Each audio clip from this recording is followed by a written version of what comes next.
ಕನಸಿನ ದೋಣಿಯಲ್ಲಿ ಭಾಗ 8. ಕಥೆಯನ್ನು ಪೂರ್ತಿಯಾಗಿ ಅರ್ಥ ಮಾಡಿಕೊಳ್ಳಲು ಕಥೆಯ ಹಿಂದಿನ ಭಾಗವನ್ನು ಖಂಡಿತ ನೋಡಿ. ಸಂಭ್ರಮಾಚರಣೆಯಲ್ಲಿ ಕೇಕ್ ಕತ್ತರಿಸಿದ ನಂತರ ಎಲ್ಲರೂ ರಾತ್ರಿಯ ಊಟಕ್ಕೆ ಹೊರಡುತ್ತಿದ್ದರು. ಅಷ್ಟರಲ್ಲಿ ಪರಂ ಹಿಂದಿನಿಂದ ಶ್ರೀರಾಧಳ ಕೈಯನ್ನು ಹಿಡಿದುಕೊಂಡನು. ನಿಲ್ಲು ಶ್ರೀ, ನನ್ನನ್ನು ಕ್ಷಮಿಸಿಬಿಡು. ನಿನ್ನ ಮೌನ ನನ್ನನ್ನು ಕಾಡುತ್ತಿದೆ. ನಾನು ದೀಪಕ್ನ ಬಳಿ ಕೂಡ ಕ್ಷಮೆ ಕೇಳುತ್ತೇನೆ. ಅವನ ಜೊತೆ ಇದೆಲ್ಲ ಆಗುತ್ತದೆ ಎಂದು ನಾನು ಯೋಚಿಸಿರಲಿಲ್ಲ. ನಿನಗೆ ನಿನ್ನ ಅಣ್ಣನ ಬಗ್ಗೆ ಗೊತ್ತಲ್ವಾ? ನಾನು ಇಷ್ಟೊಂದು ಕೆಟ್ಟವನಾಗಲು ಸಾಧ್ಯವೇ? ದಯವಿಟ್ಟು ಶ್ರೀ, ಏನಾದರೂ ಮಾತನಾಡು. ಮನಸ್ಸಿಗೆ ಬಂದರೆ ಬೈದು ಬಿಡು. ನಾನು ಕೇಳಿದ ಮಾತನ್ನು ನಂಬಬಾರದಿತ್ತು ಎಂದು ನೀಲಾ ಮತ್ತು ಸ್ನೇಹ ಕಡೆಗೆ ನೋಡುತ್ತಾ ಹೇಳಿದನು. ಶ್ರೀರಾಧಾ ಕೈ ಬಿಡಿಸಿಕೊಂಡು ಹೊರಟಳು. ಆಗ ಪರಂ ಅವಳ ಎದುರು ಬಂದು ನಿಂತನು. ದಯವಿಟ್ಟು ಶ್ರೀ, ನಾನು ಕೈ ಮುಗಿಯುತ್ತೇನೆ. ನಾನು ನಿನ್ನ ಅಣ್ಣ. ನನಗೆ ಇಷ್ಟೊಂದು ದೊಡ್ಡ ಶಿಕ್ಷೆ ನೀಡಬೇಡ. ನಾನು ನಿಮಗೆ ಏನು ಶಿಕ್ಷೆ ನೀಡಲಿ ಅಣ್ಣ? ನೀವು ಬಯಸದಿದ್ದರೆ ಅತ್ಯಂತ ದೊಡ್ಡ ಶಿಕ್ಷೆ ನನಗೆ ಈಗಾಗಲೇ ಸಿಕ್ಕಿಬಿಟ್ಟಿದೆ. ಶ್ರೀರಾಧಾ ಕೊನೆಗೂ ಮಾತನಾಡಿದಳು. ನನಗೆ ಅರ್ಥವಾಗುತ್ತಿಲ್ಲ ಅಣ್ಣ. ಒಬ್ಬ ಹುಡುಗಿ ಏನು ಮಾಡುತ್ತಾಳೆ, ಹೇಗಿದ್ದಾಳೆ ಎನ್ನುವ ನಿರ್ಧಾರವನ್ನು ಅವಳನ್ನು ನೋಡಿ ಏಕೆ ತೆಗೆದುಕೊಳ್ಳುತ್ತೀರಾ? ಅವಳನ್ನೇ ಕೇಳಿ ಏಕೆ ತೆಗೆದುಕೊಳ್ಳುವುದಿಲ್ಲ? ನನ್ನ ಗಂಡ ನನ್ನನ್ನು ಹತ್ತಿಕ್ಕಿಟ್ಟಿದ್ದಾನೆ ಎಂದು ನೀವು ಏನು ಯೋಚಿಸಿದ್ದೀರಿ? ಕೇವಲ ನಾನು ಅವನ ಬಗ್ಗೆ ಸ್ವಲ್ಪ ಹೆಚ್ಚು ಕಾಳಜಿ ವಹಿಸಿದ್ದಕ್ಕೆ ಅಥವಾ ಅವನಂತೆಯೇ ಬದಲಾಗಿದ್ದಕ್ಕೆ ಹೀಗೆ ಅಂದುಕೊಂಡಿದ್ದೀರಾ? ನಿಮಗೆ ಗೊತ್ತಿಲ್ಲ. ಆದರೆ ನಾನು ನಿಮಗೆ ಹೇಳುತ್ತೇನೆ ಅಣ್ಣ, ಮದುವೆಯ ಮರುದಿನ ನನ್ನ ಅದೇ ಗಂಡ ನನಗೆ ನನ್ನ ಜೀವನವನ್ನು ನನ್ನ ಇಷ್ಟ ಬಂದಂತೆ ಬದುಕಲು ಸಲಹೆ ನೀಡಿದರು. ಅದನ್ನು ಬೇಡ ಎಂದವಳು ನಾನೇ ಮತ್ತು ಅಮ್ಮ ನೀವು. ಅವಳು ಅಭಿಲಾಷಳ ಕೈ ಹಿಡಿದುಕೊಂಡರು. ಹೇಳಿದರು, ಒಬ್ಬ ತಾಯಿಗಿಂತ ಹೆಚ್ಚು ತನ್ನ ಮಗುವನ್ನು ಯಾರೂ ಅರಿಯಲು ಸಾಧ್ಯವಿಲ್ಲ. ನಾನು ಖುಷಿಯಾಗಿಲ್ಲ. ನನ್ನ ಗಂಡ ನನ್ನನ್ನು ಗುಲಾಮಳನ್ನಾಗಿ ಇಟ್ಟುಕೊಂಡಿದ್ದಾನೆ ಎಂದು ನೀವು ಹೇಗೆ ನಂಬಿಬಿಟ್ಟಿರಿ? ಅದನ್ನೇ ತಾನೇ ನೀವು ಅವರಿಗೆ ಹೇಳಿದ್ದು. ನಿಮಗೆ ಗೊತ್ತಾ, ಅಂದಿನಿಂದ ಇಂದಿನವರೆಗೂ ಅವರು ನನ್ನಿಂದ ದೂರ ಸರಿದು ನಾನು ನನ್ನದೇ ಜೀವನ ಬದುಕುವಂತೆ ಮಾಡಲು ಪ್ರತಿಯೊಂದು ಪ್ರಯತ್ನವನ್ನು ಮಾಡುತ್ತಿದ್ದಾರೆ. ನನ್ನಿಂದ ಅವರು ದೂರವಾಗುತ್ತಿದ್ದಾರೆ. ಶ್ರೀರಾಧಾ ತನ್ನ ಕಣ್ಣೀರನ್ನು ತಡೆಯುತ್ತಾ ಹೇಳಿದಳು. ಆದರೆ ಇಂದು ನನ್ನ ಪ್ರಶ್ನೆ ನಿಮ್ಮೊಬ್ಬರನ್ನಲ್ಲೇ ಅಲ್ಲ, ಎಲ್ಲರನ್ನೂ ಕೇಳುತ್ತಿದ್ದೇನೆ. ನನ್ನ ಗಂಡನ ಬಗ್ಗೆ ಎಲ್ಲರಿಗೂ ಅವರದ್ದೇ ಆದ ಅಭಿಪ್ರಾಯ ಏಕೆ ಇದೆ? ಏಕೆ ಅವರು ಅವರ ಮಾತನ್ನು ಕೇಳುವುದಿಲ್ಲ? ಯಾಕೆ ಯಾರೂ ಅವರನ್ನು ಅರ್ಥ ಮಾಡಿಕೊಳ್ಳುವುದಿಲ್ಲ? ಶ್ರೀ, ನಿನಗೆ ಗೊತ್ತಿಲ್ಲ ಇಂದಿಗೆ 10 ವರ್ಷಗಳ ಹಿಂದೆ ಏನಾಗಿತ್ತು ಎಂದು. ಅದರಿಂದ ದೀಪಕ್ ಅವಳಡಿಸಿಕೊಂಡರೂ ನಡವಳಿಕೆಯಿಂದ ಎಲ್ಲರೂ ತಪ್ಪು ತಿಳುವಳಿಕೆಯಂತಾಗಿತ್ತು. ನಮಗೂ ಹಾಗೆ ಆಯಿತು ಎಂದು ದೇವರಾಜ್ ಹೆಗಡೆಯವರು ಹೇಳಿದರು. ನನಗೆ ಎಲ್ಲವೂ ಗೊತ್ತು ತಾತ. ಶ್ರೀರಾಧಾ ಆತ್ಮವಿಶ್ವಾಸದಿಂದ ಹೇಳಿದಳು. ಅವಳ ಈ ಮಾತು ಕೇಳಿ ಎಲ್ಲರೂ ಸ್ತಬ್ಧರಾದರು. ಸ್ವಂತ ಶಿವಶಂಕರ್ ಗೌಡರು ಸಹ ಆಶ್ಚರ್ಯಚಕಿತರಾದರು. ಮತ್ತು ಅವರು ನನ್ನ ಗಂಡ ಎಂದು ಹೇಳಿಕೊಳ್ಳಲು ನನಗೆ ಹೆಮ್ಮೆ ಇದೆ. ಇದನ್ನು ನೀವು ಎಂದಿಗೂ ಮಾಡಲು ಸಾಧ್ಯವಾಗಲಿಲ್ಲ ಎಂದು ಶಿವಶಂಕರ್ ಗೌಡರ ಎದುರು ನಿಂತು ಹೇಳಿದಳು. ಏನಾಯಿತು ಶ್ರೀ ಎಂದು ಪರಂ ಕೇಳಿದಾಗ ಅವಳು ಹೇಳಲು ಪ್ರಾರಂಭಿಸಿದಳು. ಇದನ್ನು ಕೇಳಿ ಶಿವಶಂಕರ್ ಗೌಡರು ದಪ್ಪನೆ ಸೋಫಾದ ಮೇಲೆ ಕುಳಿತುಕೊಂಡರು. ಅವರು ಮನಸ್ಸು 10 ವರ್ಷಗಳ ಹಿಂದಿನ ಆ ಸಮಯಕ್ಕೆ ಜಾರಿತು. ಹಿಂದಿನ ನೆನಪುಗಳು. ಶಿವಶಂಕರ್ ಗೌಡರ ದೃಷ್ಟಿಕೋನದಿಂದ ಆಗ ದೀಪಕ್ ಗೌಡ ತನ್ನ ತಂದೆ ನಿಹಾಲ್ ಮತ್ತು ತಾಯಿ ಸ್ನೇಹ ಇಬ್ಬರೂ ಸೇರಿ ತಮ್ಮ ವಜ್ರದ ವ್ಯಾಪಾರವನ್ನು ಆಧುನಿಕತೆಯತ್ತ ಕೊಂಡೊಯ್ಯುತ್ತಾ ಅದರ ಒಂದು ಶಾಖೆಯನ್ನು ವಿದೇಶದಲ್ಲಿ ತೆರೆಯಲು ಯೋಚಿಸಿ ಒಂದು ದೊಡ್ಡ ಒಪ್ಪಂದ ಮಾಡಿಕೊಂಡಿದ್ದರು. ಶಿವಶಂಕರ್ ಗೌಡರು ಅವರಿಬ್ಬರ ಬಗ್ಗೆ ಹೆಮ್ಮೆಯಿಂದ ಬೀಗುತ್ತಿದ್ದರು. ಪ್ರತಿಯೊಬ್ಬರಿಗಿಂತಲೂ ಅವರಿಬ್ಬರ ವ್ಯಾಪಾರದ ತಿಳುವಳಿಕೆ ವಿಭಿನ್ನವಾಗಿತ್ತು. ಆ ಖುಷಿಯಲ್ಲಿ ಹಲವು ವರ್ಷಗಳ ನಂತರ ಅವರು ಎಲ್ಲರನ್ನ ಕರೆದುಕೊಂಡು ತಮ್ಮ ಹಳೆಯ ತೋಟದ ಮನೆಗೆ ಹೋಗಿದ್ದರು. ಅದು ಕಾಡಿನ ಮಧ್ಯೆ ತನ್ನ ಭವ್ಯತೆಗೆ ಹೆಸರಾಗಿತ್ತು. ಅಲ್ಲಿಂದಲೇ ಇದೆಲ್ಲವೂ ಪ್ರಾರಂಭವಾಗಿತ್ತು. ಅವರು ಎಲ್ಲರನ್ನ ಕರೆದುಕೊಂಡು ಅಲ್ಲಿಗೆ ತಲುಪಿದಾಗ ದೀಪಕ್ ಅವರು ಕರೆದರು. ಹೇಳಿ ತಾತ, ಬಾಕಿ ಎಲ್ಲರೂ ಎಲ್ಲಿದ್ದಾರೆ ಎಂದು ದೀಪಕ್ ಕೇಳಿದನು. ಆದರ್ಶ್ ಮತ್ತು ಅಭಿನವ್ ಇಲ್ಲೇ ಹಿಂದೆ ತೋಟದಲ್ಲಿದ್ದಾರೆ ಮತ್ತು ಅಭಿಷೇಕ್ ಗೌಡ ಅಣ್ಣ ಹೊರಗಿದ್ದಾರೆ ಎಂದು ದೀಪಕ್ ಗೌಡ ತಿಳಿಸಿದನು. ಸರಿ, ನೀನು ಎಲ್ಲೂ ಹೋಗಬೇಡ.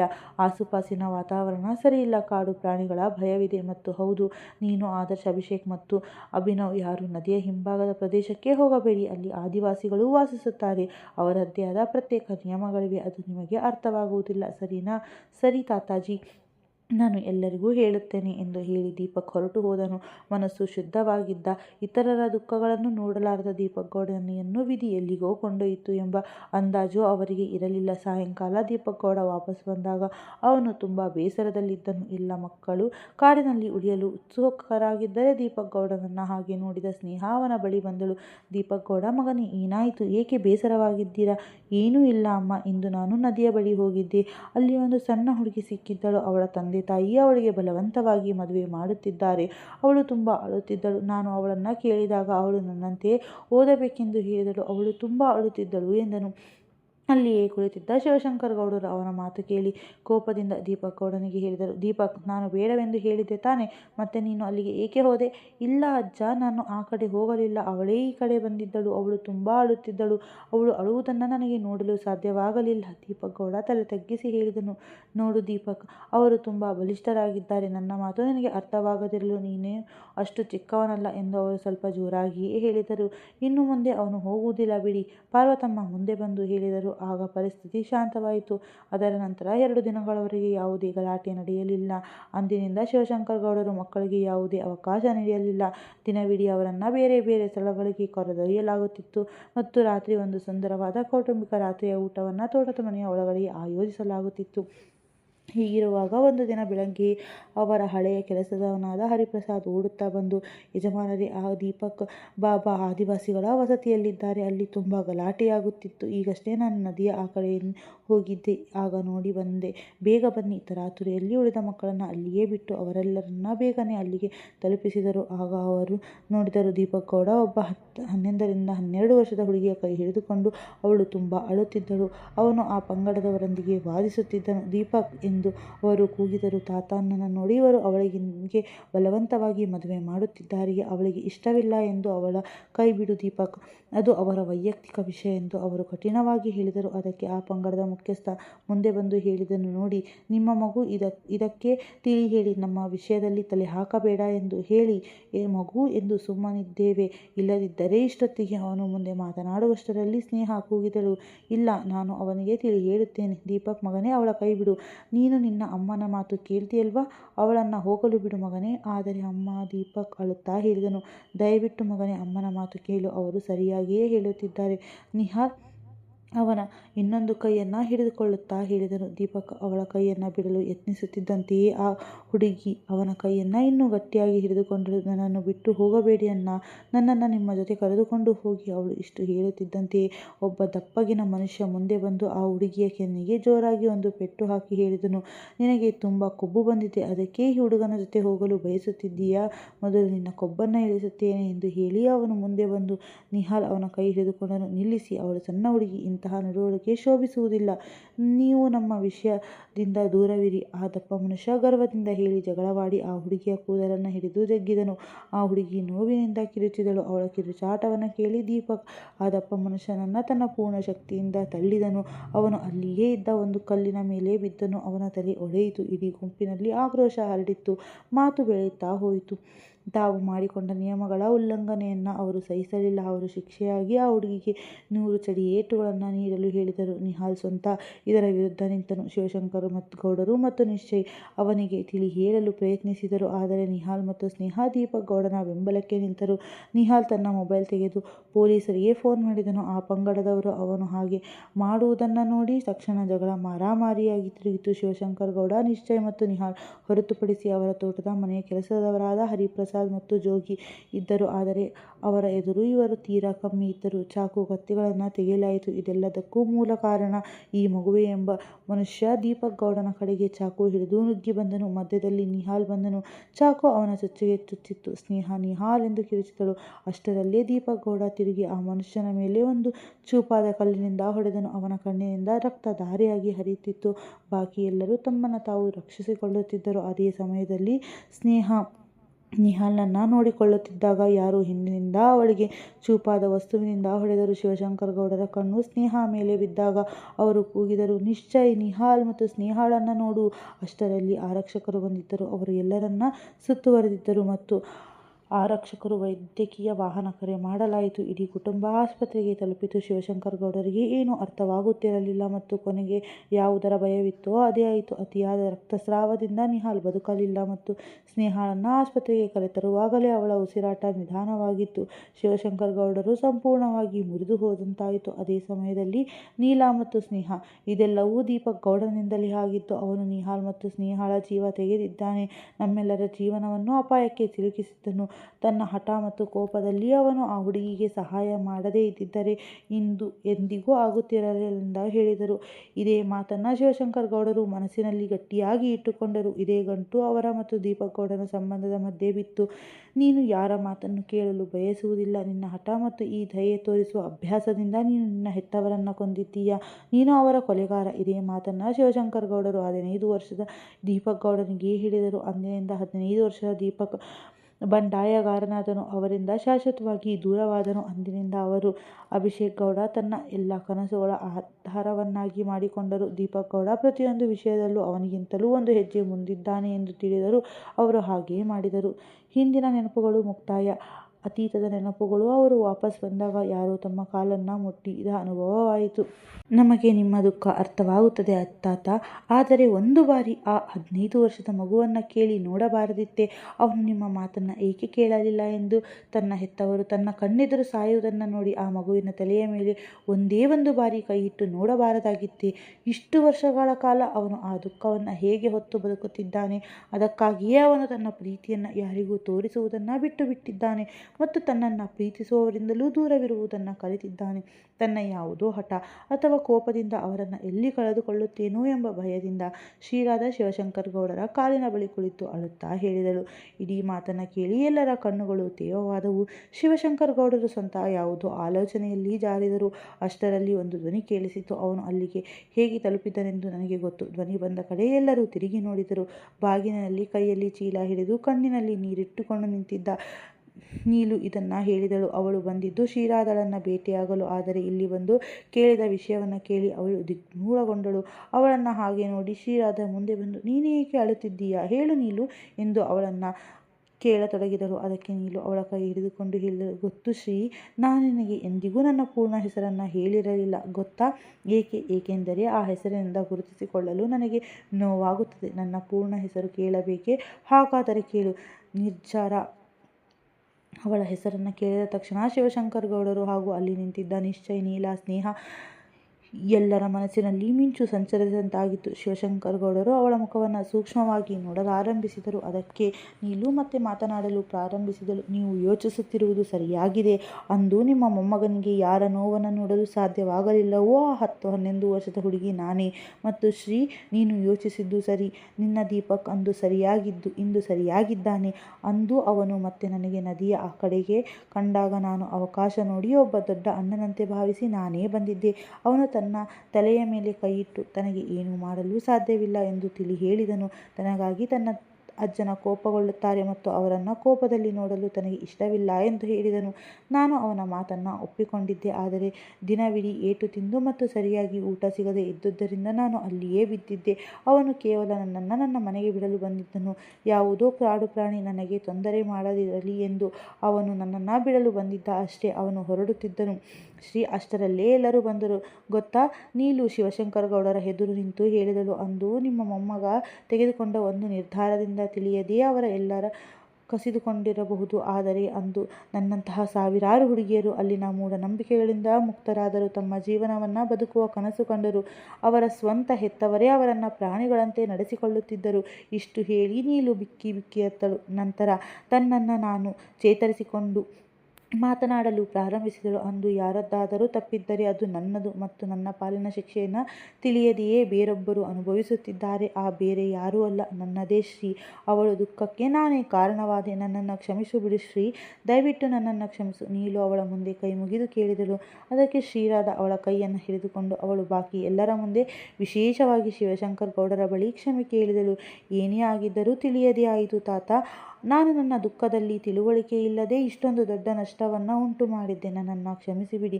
ಕನ್ನಡಿಯಂತೆ ಎಲ್ಲವೂ ಸ್ಪಷ್ಟವಾಯಿತು. ಇದನ್ನು ಯೋಚಿಸುತ್ತಲೇ ಶಿವಶಂಕರ ಗೌಡರ ಹೆಜ್ಜೆಗಳು ತಡಕಾಡಿದವು. ಅವರು ತಮ್ಮ ಮಗನ ಕಳೆದುಕೊಂಡ ದುಃಖದಲ್ಲಿ ಅವನ ಕೊನೆಯ ಗುರುತನ್ನು ಪ್ರೀತಿಯಿಂದ ನೋಡಿಕೊಳ್ಳಲು ಸಾಧ್ಯವಾಗಲೇ ಇಲ್ಲ. ಉಲ್ಟಾ ಅವನ ತಪ್ಪನ್ನು ಅವನ ತಲೆಗೆ ಕಟ್ಟಿದ್ದರು. ನಿಧಾನವಾಗಿ ಎಲ್ಲರೂ ತಮ್ಮ ಆಂತರಿಕ ಹೋರಾಟದಿಂದ ತಮ್ಮ ತಮ್ಮ ಕೋಣೆಯ ಕಡೆಗೆ ಹೋಗಲಾರಂಭಿಸಿದರು. ಹೆಗಡೆಯವರ ಕುಟುಂಬ ಅತಿಥಿ ಗೃಹಕ್ಕೆ ತೆರಳಿತು. ಅಲ್ಲಿ ಉಳಿದಿದ್ದರೆ ಯಾರೆಂದರೆ ಶ್ರೀರಾಧಾ, ನೀಲು, ಆದರ್ಶ್ ಮತ್ತು ಪಾರ್ವತಮ್ಮ ಮಾತ್ರ. ನೀಲು, ಶಾಂತಳಾಗು, ನಿನ್ನದೇನೂ ತಪ್ಪಿಲ್ಲ, ಎಲ್ಲವೂ ಪರಿಸ್ಥಿತಿಯ ದೋಷವಾಗಿತ್ತು, ಎಲ್ಲವನ್ನ ಮರೆತು ಬಿಡು, ನೀನು ಹೇಗಿದ್ದೀಯೇ ಹಾಗೇ ಇರು, ನನಗೆ ನಿನ್ನ ಮೇಲೆ ಯಾವುದೇ ದೂರಿಲ್ಲ, ಶ್ರೀರಾಧಾ ಅವಳಿಗೆ ಹೇಳಿದಳು. ಮತ್ತು ನಂತರ ಆದರ್ಶ್ಗೆ ನೀಲುವನ್ನು ಅಲ್ಲಿಂದ ಕರೆದೊಯ್ಯಲು ಸನ್ನೆ ಮಾಡಿದಳು. ನಡೆ ನೀಲು, ಸ್ವಲ್ಪ ಸಮಯ ಹೊರಗಡೆ ಹೋಗಿ ಬರೋಣ, ಚೆನ್ನಾಗಿ ಅನಿಸುತ್ತದೆ, ಆದರ್ಶ್ ಹೇಳಿದನು. ಅದಕ್ಕೆ ನೀಲು ಶ್ರೀರಾಧಾ ಕಡೆ ನೋಡಿದಳು. ಅವಳು ಕಣ್ಣೆ ಸನ್ನೆ ಮಾಡಿದಳು. ಅವಳು ನಿಧಾನವಾಗಿ ಅವನೊಂದಿಗೆ ಹೋದಳು. ಶ್ರೀ ಪಾರ್ವತಮ್ಮ ಅವಳನ್ನು ಕರೆದರು. ಇಂದು ನೀನು ಅದನ್ನು ಮಾಡಿದ್ದೀಯಾ? ಇದನ್ನು ಇಷ್ಟು ವರ್ಷಗಳಿಂದ ಯಾರೂ ಮಾಡಲು ಸಾಧ್ಯವಾಗಿರಲಿಲ್ಲ. ಇಲ್ಲ ದೊಡ್ಡಮ್ಮ, ನೀವೇ ಇಲ್ಲದಿದ್ದರೆ ನಾನು ಅವರ ನೋವನ್ನು ಎಂದೂ ತಿಳಿಯಲು ಸಾಧ್ಯವಾಗುತ್ತಲೇ ಇರಲಿಲ್ಲ.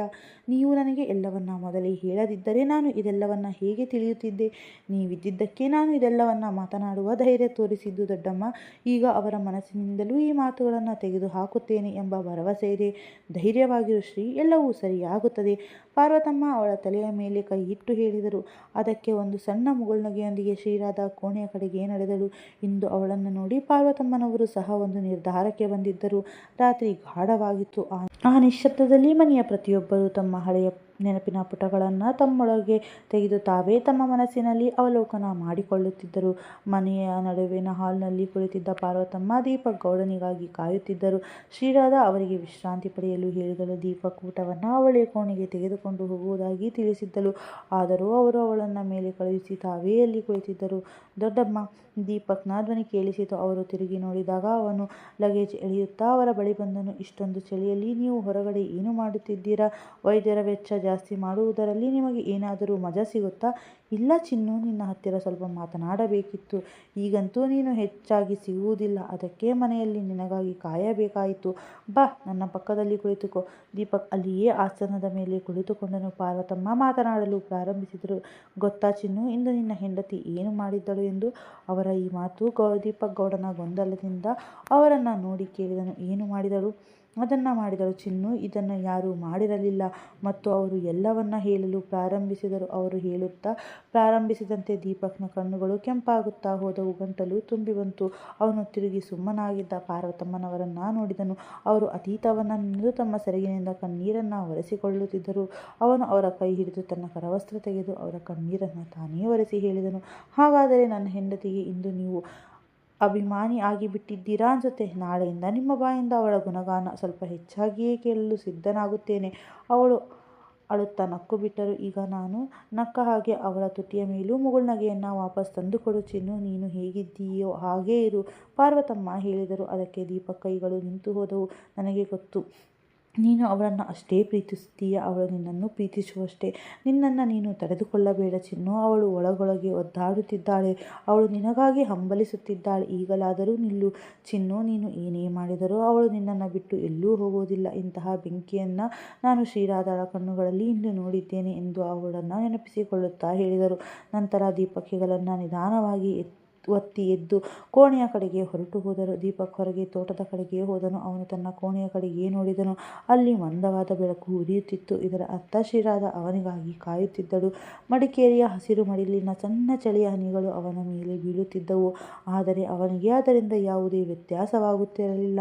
ನಂತರ ತಕ್ಷಣವೇ ಅವನ ಹೆಜ್ಜೆಗಳು ವೇಗವಾಗಿ ಕೋಣೆಯ ಕಡೆಗೆ ನಡೆದವು.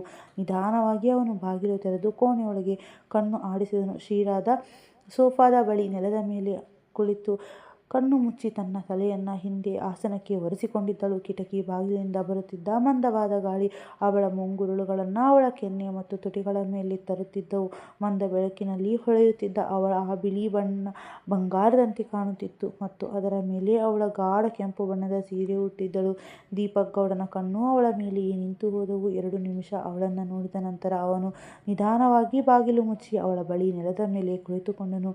ಶ್ರೀರಾಧಾಳ ಕೆನ್ನೆಗಳ ಮೇಲಿದ್ದ ಕಣ್ಣೀರಿನ ಗೆರೆಗಳು ಮಾತನಾಡದೆಯೇ ತಿಳಿಸಿದ್ದವು. ಇಂದು ಕೂಡ ಅವಳು ಅವನಿಗಾಗಿ ಅಳುತ್ತಿದ್ದಾಳೆ ಎಂದು. ದೀಪಕ್ ಗೌಡನ ಹೃದಯದಲ್ಲಿ ನೋವಿನ ಸಂಚಲನವಾಯಿತು. ಕಣ್ಣುಗಳು ತೇವವಾದವು. ಗಂಟಲು ಮತ್ತೊಮ್ಮೆ ತುಂಬಿ ಬಂತು. ದೀಪಕ್ ಹಾಗೆಯೇ ನೆಲದ ಮೇಲೆ ಮಲಗಿ ಅವಳ ಮಡಿಲಿನಲ್ಲಿ ತನ್ನ ತಲೆಯನ್ನು ಇಟ್ಟನು. ಅವನ ಸ್ಪರ್ಶ ಅರಿವಾಗಿ ಶ್ರೀರಾಧಾಳ ಕಣ್ಣುಗಳು ತೆರೆದವು. ಅವನನ್ನು ತನ್ನ ಇಷ್ಟೊಂದು ಹತ್ತಿರ ನೋಡುವ ಮೊದಲು ಅವಳು ಆಶ್ಚರ್ಯಪಟ್ಟಳು. ನಂತರ ತಾಳ್ಮೆಯಿಂದ ಹೇಳಿದಳು, ಕೇಳಿ. ದೀಪಕ್ ಅವಳ ಈ ಕರೆಯುವ ಶೈಲಿಯನ್ನು ಕೇಳಿ ಅವಳ ಸೊಂಟಕ್ಕೆ ತನ್ನ ಕೈಗಳನ್ನು ಬಳಸಿ ಗಟ್ಟಿಯಾಗಿ ಹಿಡಿದುಕೊಂಡನು. ನಂತರ ಶ್ರೀ ಎಂದನು. ಅವನ ಸ್ಪರ್ಶವನ್ನು ತನ್ನ ಸೊಂಟದ ಮೇಲೆ ಅನುಭವಿಸಿ ರೋಮಾಂಚನಗೊಂಡಳು. ನಂತರ ಅವನ ಕೂದಲುಗಳಲ್ಲಿ ಕೈಯಾಡಿಸುತ್ತಾ ಕಾಳಜಿಯಿಂದ ಕೇಳಿದಳು, ಆರೋಗ್ಯ ಚೆನ್ನಾಗಿದೆಯಲ್ಲವೇ ನಿಮ್ಮದು?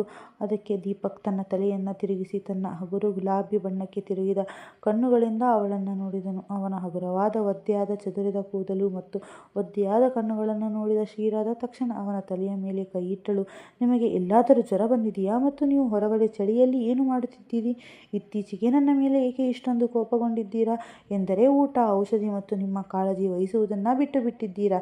ಮುಂದೆ ಅವಳಿಗೆ ಏನೂ ಮಾತನಾಡಲು ಸಾಧ್ಯವಾಗಲಿಲ್ಲ. ಇಷ್ಟು ಹೇಳುವಷ್ಟರಲ್ಲಿ ಅವಳ ಧ್ವನಿ ಗದ್ಗದಿತವಾಗಿತ್ತು. ದೀಪಕ್ ತಕ್ಷಣ ಅವಳನ್ನು ತನ್ನ ತೋಳುಗಳಲ್ಲಿ ತಬ್ಬಿಕೊಂಡನು.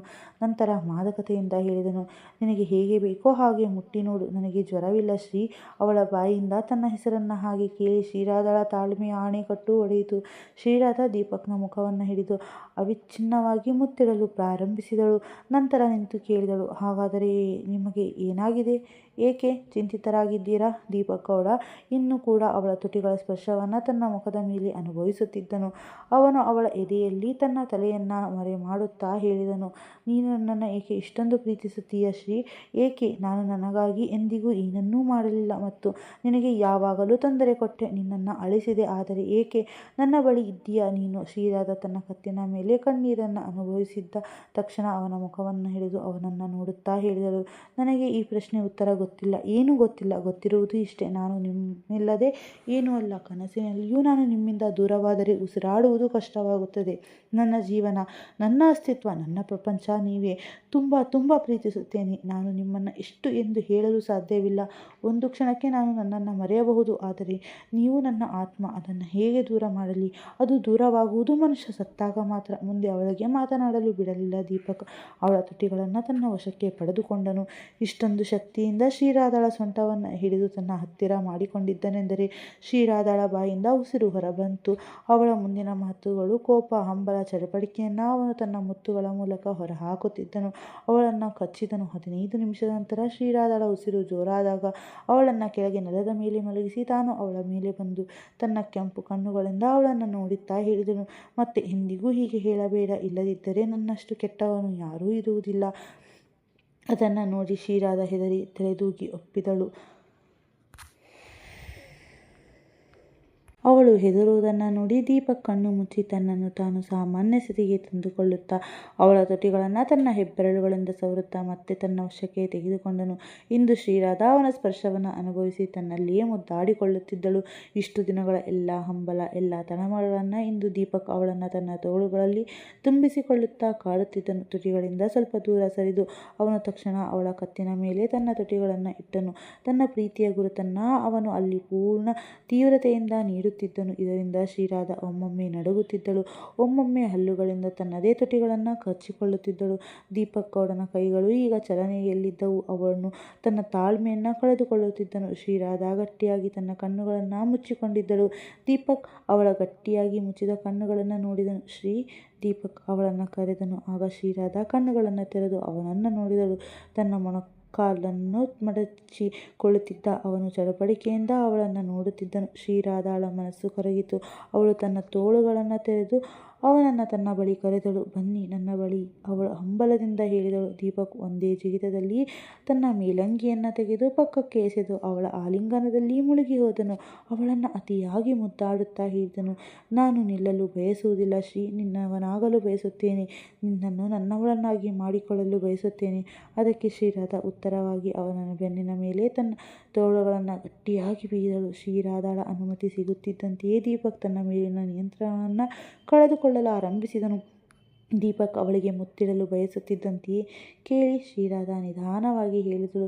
ತನ್ನ ಮಾದಕ ಕಣ್ಣುಗಳಿಂದ ದೀಪಕ್ ಅವಳನ್ನು ದಿಟ್ಟಿಸಿ ನೋಡಿದಾಗ ಅವಳು ಬೇಗನೆ ಹೇಳಿದಳು, ಮಂಚದ ಮೇಲೆ ಹೋಗೋಣ, ನನ್ನ ಬಳಿ ಅಷ್ಟೊಂದು ಸಮಯವಿಲ್ಲ ಎಂದು ಹೇಳುತ್ತಾ ಅವನು ಅವಳ ತುಟಿಗಳನ್ನು ಬಂದ್ ಮಾಡಿದನು. ಸ್ವಲ್ಪ ಸಮಯದ ನಂತರ ದೀಪಕ್ ಗೌಡ 2 ನಿಮಿಷಗಳ ಅವಳ ಮುಖವನ್ನು ನೋಡಿದನು.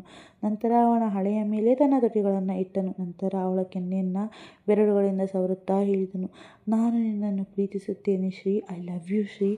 ಇದನ್ನು ಕೇಳಿ ಶ್ರೀರಾಧಳ ಕಣ್ಣುಗಳು ತುಂಬಿ ಬಂದವು. ಎಷ್ಟು ಕಾಯುತ್ತಿದ್ದಳು ಅವಳು ಈ ಮಾತಿಗಾಗಿ. ಅವಳು ಕಣ್ಣು ಮುಚ್ಚಿ ಹೇಳಿದಳು, ನಾನು ನಿನ್ನನ್ನು ಪ್ರೀತಿಸುತ್ತೇನೆ. ಮತ್ತು ಅವನನ್ನು ತನ್ನ ತೋಳುಗಳಲ್ಲಿ ತುಂಬಿಕೊಂಡಳು ಮತ್ತು ಮತ್ತೊಮ್ಮೆ ಅವನ ಇಡೀ ಮುಖವನ್ನು ತೀವ್ರತೆಯಿಂದ ಮುತ್ತಿಟ್ಟಳು. ಇಂದು ಶ್ರೀರಾಧ ಸಂಪೂರ್ಣವಾಗಿದ್ದಳು. ತನ್ನ ಪ್ರೀತಿ ಮತ್ತು ತನ್ನ ಗಂಡನ ಸಂಪೂರ್ಣ ರೂಪವನ್ನು ಪಡೆದಳು. ಬೆಳಗಿನ 4 ಗಂಟೆಗೆ ದೀಪಕ್ ಅವಳನ್ನು ತನ್ನ ತೋಳುಗಳಲ್ಲಿ ಎತ್ತಿಕೊಂಡು ಮಂಚದ ಮೇಲೆ ಮಲಗಿಸುತ್ತಾ ಅವಳ ಹಣೆಗೆ ಮುತ್ತಿಟ್ಟು ಪಕ್ಕದಲ್ಲಿಯೇ ಮಲಗಿ ಅವಳನ್ನು ತನ್ನ ತೋಳುಗಳಲ್ಲಿ ಸೆರೆ ಹಿಡಿದುಕೊಂಡು ಕಣ್ಣು ಮುಚ್ಚಿದನು. ಶ್ರೀರಾಧ ಮಂಚದ ಮೇಲೆ ಮಲಗುತ್ತಿದ್ದಂತೆಯೇ ನಿದ್ರಿಸಿದಳು ಮತ್ತು ಹೀಗೆಯೇ ಅವರ ಮಿಲನದ ರಾತ್ರಿ ಕಳೆಯಿತು. ಬೆಳಗ್ಗೆ 10 ಗಂಟೆ ಆಗಿತ್ತು. ಆಕಾಶದಲ್ಲಿ ಮೋಡಗಳನ್ನು ಸೀಳಿ ಸೂರ್ಯದೇವ ತನ್ನ ಮನಮೋಹಕ ಕಿರಣಗಳನ್ನು ಹರಡಿದ್ದನು. ಕಿಟಕಿ ಬಾಗಿಲಿನಿಂದ ಹರಿಯುತ್ತಿದ್ದ ಪರದೆಗಳಿಂದ ಬರುತ್ತಿದ್ದ ಮಂದ ಬೆಳಕು ಶ್ರೀರಾಧಳ ಕಣ್ಣುಗಳ ಮೇಲೆ ಬಿದ್ದಾಗ ಅವಳು ಸ್ವಲ್ಪ ಮುದಡಿಕೊಂಡು ಎಚ್ಚರಗೊಂಡಳು. ಒಂದು ಹಿತವಾದ ಸುಗಂಧ ತನ್ನೊಳಗೆ ಇಳಿಸಿಕೊಳ್ಳುತ್ತಿದ್ದಳು ಅನುಭವಿಸಿದಾಗ ಅವಳ ತುಟಿಗಳ ಮೇಲೆ ಮುಗುಳ್ನಗೆ ಬಂತು. ದೀಪಕ್ ಅವಳನ್ನು ಎದೆಗೆ ಹತ್ತಿರ ಸೇರಿಸಿಕೊಂಡು ಮಲಗಿದನು. ನಿಧಾನವಾಗಿ ಅವಳು ಅವನ ಕೈಗಳನ್ನು ತನ್ನ ಸೊಂಟದಿಂದ ತೆಗೆದು ಹಿಂದೆ ಸರಿದು ಎದ್ದು ಕುಳಿತಳು. ಮೊದಲಿನಿಂದಲೂ ಅವಳಿಗೆ ಗೊತ್ತಿತ್ತು, ದೀಪಕ್ ಮಲಗಿದಾಗ ಮಕ್ಕಳಂತೆ ಯಾವುದೇ ಚಿಂತನೆ ಇಲ್ಲದೆ ಮಲಗುತ್ತಾನೆ ಮತ್ತು ಅದೇ ಸಮಯದಲ್ಲಿ ಅವನು ಅವಳಿಗೆ ಅತ್ಯಂತ ಪ್ರೀತಿ ಪಾತ್ರನಾಗಿ ಕಾಣುತ್ತಾನೆ. ಅವಳು ದೀಪಕ್ ಗೌಡನ ಮೇಲಂಗಿಯನ್ನು ಧರಿಸಿದ್ದಳು. ಅದು ಅವಳ ಮೊಣಕಾಲಿನವರೆಗೂ ಇತ್ತು. ಶ್ರೀರಾಧ ನಿಧಾನವಾಗಿ ಎದ್ದಳು, ಆದರೆ ತಕ್ಷಣವೇ ಒಂದು ತೀಕ್ಷ್ಣವಾದ ನೋವು ಅವಳ ದೇಹದಲ್ಲಿ ಸಂಚರಿಸಿತು. ದೀಪಕ್ ನಿದ್ದೆ ಕೆಡಬಾರದೆಂದು ಅವಳು ತಕ್ಷಣ ತನ್ನ ಮುಖದ ಮೇಲೆ ಕೈ ಇಟ್ಟುಕೊಂಡಳು. ದೀಪಕ್ ಹೀಗೆ ನೆಮ್ಮದಿಯಿಂದ ಮಲಗಿರುವುದನ್ನು ನೋಡುವುದು ಅವಳಿಗೆ ಎಷ್ಟು ಇಷ್ಟವಾಗುತ್ತದೆ. ಹಾಗಿದ್ದಾಗ ಅವಳು ಅವನ ನೆಮ್ಮದಿಯೊಂದಿಗೆ ಹೇಗೆ ತಾನೇ ರಾಜಿ ಮಾಡಿಕೊಳ್ಳುತ್ತಾಳೆ. ನಿಧಾನವಾಗಿ ಹೆಜ್ಜೆ ಇಡುತ್ತಾ ಶ್ರೀರಾಧ ಸ್ನಾನದ ಗೃಹಕ್ಕೆ ಹೋದಳು. ಕನ್ನಡಿಯಲ್ಲಿ ತನ್ನನ್ನು ತಾನು ನೋಡಿಕೊಂಡಾಗ ಅವಳು ತನ್ನಲ್ಲಿಯೇ ನಾಚಿಕೊಂಡಳು. ಅವಳ ಕತ್ತು, ಎದೆ ಮತ್ತು ಹೊಟ್ಟೆಯ ಮೇಲೆ ಗಾಢ ನೀಲಿ ಗುರುತುಗಳು ಮೂಡಿದ್ದವು. ಅವುಗಳನ್ನು ನೋಡುತ್ತಿದ್ದಂತೆಯೇ ಅವಳು ನಾಚಿಕೆಯಿಂದ ಕಣ್ಣು ಮುಚ್ಚಿಕೊಂಡಳು. ತಣ್ಣೀರಿನ ಹನಿಗಳೊಂದಿಗೆ ಕಳೆದ ರಾತ್ರಿ ದೀಪಕ್ ಗೌಡನ ಪ್ರೀತಿ ಅವಳ ಮನಸ್ಸಿನಲ್ಲಿ ಯಾವುದೋ ಸಿನಿಮಾದ ನೆನಪಿನ ತರಂಗಗಳಂತೆ ಸುತ್ತುತ್ತಿತ್ತು. ಮತ್ತು ಎಲ್ಲಕ್ಕಿಂತ ಹೆಚ್ಚಾಗಿ ಅವನು ನಿನ್ನನ್ನು ಪ್ರೀತಿಸುತ್ತೇನೆ ಶ್ರೀ ಎಂದು ಹೇಳಿದ್ದು ಅವಳ ಕಣ್ಣುಗಳನ್ನು ತೇವಗೊಳಿಸಿತ್ತು. ಪರಿಸ್ಥಿತಿ ಹೇಗಿತ್ತೆಂದರೆ ಅವಳು ಉಸಿರಾಡದಿದ್ದರೂ ಅವಳಿಗೆ ದೀಪಕ್ ಗೌಡನ ಸುಗಂಧ ತನ್ನೊಳಗೆ ಅನುಭವವಾಗಿ ಬರುತ್ತಿತ್ತು. ಸ್ನಾನ ಮಾಡಿ ಅವಳು ಹೊರಗೆ ಬಂದಾಗ ದೀಪಕ್ ಇನ್ನೂ ಕೂಡ ಗಾರ್ಡನ್ನಲ್ಲೇ ಇದ್ದನು. ಅವನ ಕಪಾಟಿನಿಂದ ತನ್ನ ನೆಚ್ಚಿನ ನೀಲಿ ಬಣ್ಣದ ಸೀರೆಯನ್ನು ತೆಗೆದು ಒದ್ದೆಯಾದ ಕೂದಲನ್ನು ಸವರಿದಳು. ಹಣೆಗೆ ಸಿಂಧೂರ ಇಟ್ಟಳು ಮತ್ತು ನಂತರ ದೀಪಕ್ನ ಕಡೆ ನೋಡಿದಳು. ಮಂದವಾದ ಬಿಸಿಲು ಅವನ ಮುಖದ ಮೇಲೆ ಬೀಳುತ್ತಿತ್ತು, ಅದರಿಂದ ಅವನು ತಲೆಯಲ್ಲಿ ದಿಂಬಿನ ಕೆಳಗೆ ಮರೆ ಮಾಡುತ್ತಿದ್ದನು. ಶ್ರೀರಾಧ ತಕ್ಷಣ ಹೋಗಿ ಕಿಟಕಿಯ ಪರದೆಗಳನ್ನು ಎಳೆದಳು. ನಂತರ ಸಂಗೀತ ಪ್ಲೇಯರ್ ಆನ್ ಮಾಡಿದಳು ಮತ್ತು ಮಂದವಾದ ಧ್ವನಿಯಲ್ಲಿ ಹಾಡು ಕೇಳಲಾರಂಭಿಸಿತು. ಹಾಡಿನ ಸಾಲುಗಳು ಅವಳ ಹೃದಯಕ್ಕೆ ಇಳಿಯುತ್ತಿತ್ತು. ಅವಳ ಕಣ್ಣುಗಳಿಂದ ಖುಷಿ ಮತ್ತು ಕಾಯುವಿಕೆಯ ಕಣ್ಣೀರು ಹರಿಯಲಾರಂಭಿಸಿತು. ಅವಳು ನಿಧಾನವಾಗಿ ದೀಪಕ್ನ ಬಳಿ ಬಂದು ಬಾಗಿ ಅವನ ಕಿವಿಗಳ ಬಳಿ ತನ್ನ ತಣ್ಣನೆಯ ತುಟಿಗಳನ್ನು ಇಟ್ಟಳು. ಅವಳ ಸ್ಪರ್ಶದಿಂದ ದೀಪಕ್ ನಿದ್ದೆ ತಿಳಿಯಿತು. ಅವನು ತಕ್ಷಣ ಹಿಂದಿನಿಂದ ಅವಳ ಸೊಂಟವನ್ನು ಹಿಡಿದು ಅವಳನ್ನು ಮಂಚದ ಮೇಲೆ ಬೀಳಿಸಿದನು ಮತ್ತು ತಾನು ಅವಳ ಮೇಲೆ ಬಂದು ಮುಗುಳ್ನಗುತ್ತಾ ಹೇಳಿದನು, ಶುಭೋದಯ ನನ್ನ ಪ್ರೀತಿಯ ಹೆಂಡತಿಯೇ. ಶುಭೋದಯ ಎಂದಿರಾ ನೀವು? ಶ್ರೀರಾಧ ನಿಧಾನವಾಗಿ ಹೇಳಿದಳು. ಎನ್ನುತ್ತಾ ಅವನು ಅವಳ ಕತ್ತಿನ ಮೇಲೆ ತನ್ನ ತುಟಿಗಳನ್ನು ಇಟ್ಟನು. ಇಂದಿನ ಭಾಗ ನಿಮಗೆ ಹೇಗೆ ಅನ್ನಿಸ್ತು ಎಂಬುದನ್ನು ಕಮೆಂಟ್ ಬಾಕ್ಸ್ನಲ್ಲಿ ನಿಮ್ಮ ಅಭಿಪ್ರಾಯಗಳನ್ನು ಖಂಡಿತ ತಿಳಿಸಿ. ಕಮೆಂಟ್ ಮಾಡಲು ಚಿಪಟತನ ಮಾಡಬೇಡಿ. ಈ ಭಾಗವನ್ನು ತುಂಬ ಶ್ರವಹಿಸಿ ಮಾಡಲಾಗಿತ್ತು. ಅದಕ್ಕೆ ಬದಲಾಗಿ ನೀವು ಒಂದು ಲೈಕ್ ಮತ್ತು ಒಂದು ಕಮೆಂಟ್ ಅಂತೂ ಮಾಡಲೇಬೇಕು. ನಿಮಗೆ ಕತೆ ಇಷ್ಟವಾಗುತ್ತದೆ, ಅದಕ್ಕಾಗಿಯೇ ತುಂಬ ಹೆಚ್ಚುವರಿ ಪ್ರಯತ್ನ ಹಾಕುತ್ತೇನೆ. ಆಗಲೇ ಈ ವಾಹಿನಿ ದಿನನಿತ್ಯ ಭಾಗಗಳು ಬರಲು ಸಾಧ್ಯವಾಗುತ್ತದೆ. ಕನಿಷ್ಠ ಪಕ್ಷ ನನಗೊಂದು ಉತ್ತೇಜನ ಆದರೂ ನೀಡಿ ನೀವು ಕಮೆಂಟ್ ಮಾಡುವ ಮೂಲಕ. ನೋಡಿದ್ದಕ್ಕಾಗಿ ಧನ್ಯವಾದಗಳು. ಭೇಟಿಯಾಗೋಣ ಕಥೆಯ ಮುಂದಿನ ಭಾಗದಲ್ಲಿ. ಅಲ್ಲಿಯವರೆಗೂ ಆರೋಗ್ಯವಾಗಿರಿ, ಖುಷಿಯಾಗಿರಿ.